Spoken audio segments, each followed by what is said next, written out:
Fear, often perceived as an emotional antagonist, lurking in the shadows of potential and progress.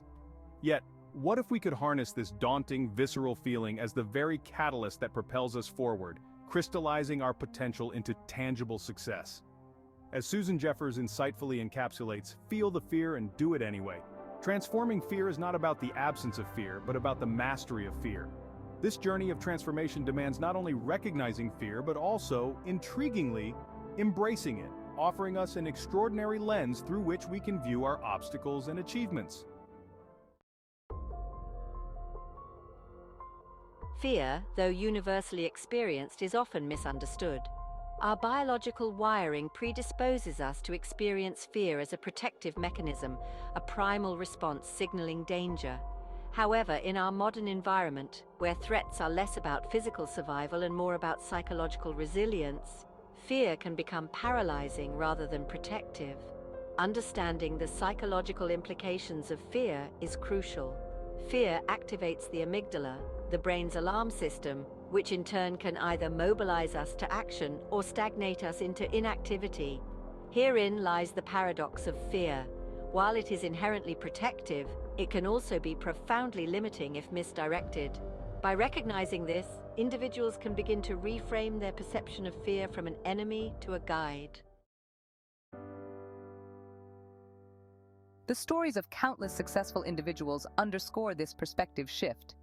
Consider J.K. Rowling, who famously recounted numerous rejections before finally publishing the Harry Potter series.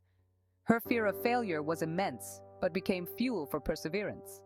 Similarly, global leaders, athletes, and artists share narratives where fear was not an impediment, but a necessary part of their journey towards achievement.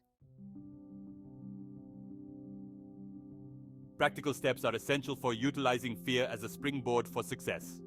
The first strategy is the cultivation of self-awareness. Being conscious of one's fears, understanding their roots and the triggers can dramatically alter how we respond to them. This awareness creates a space between feeling and action, allowing for a choice, a deliberate, empowered decision rather than a reactive, fear-based one.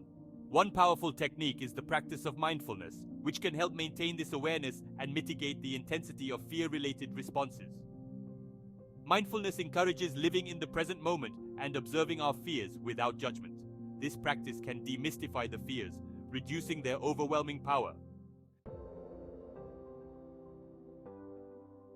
Building resilience is another critical strategy.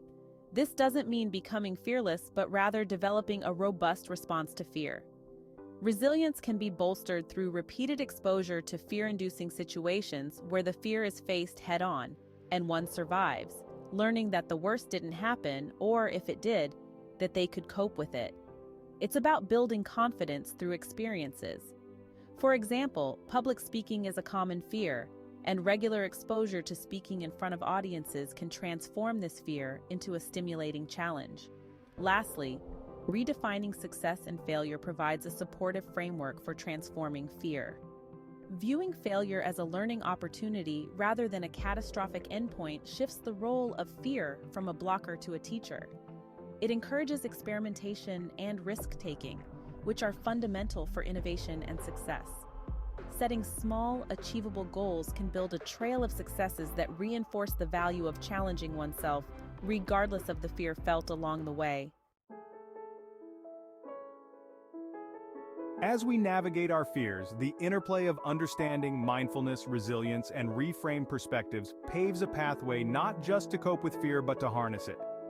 Fear becomes a signal, not of retreat, but of braving the new, the unknown, and the transformative. In conclusion, transforming fear into fuel is more than a strategy. It's a paradigm shift in how we perceive challenges and engage with our world. Embracing fear as a natural and informative part of the human experience can redefine our boundaries, pushing us toward not just success, but a fuller, more engaged way of living. Let us step into the arena of our fears, not as reluctant participants, but as curious explorers, eager to discover what lies beyond the grip of our fears.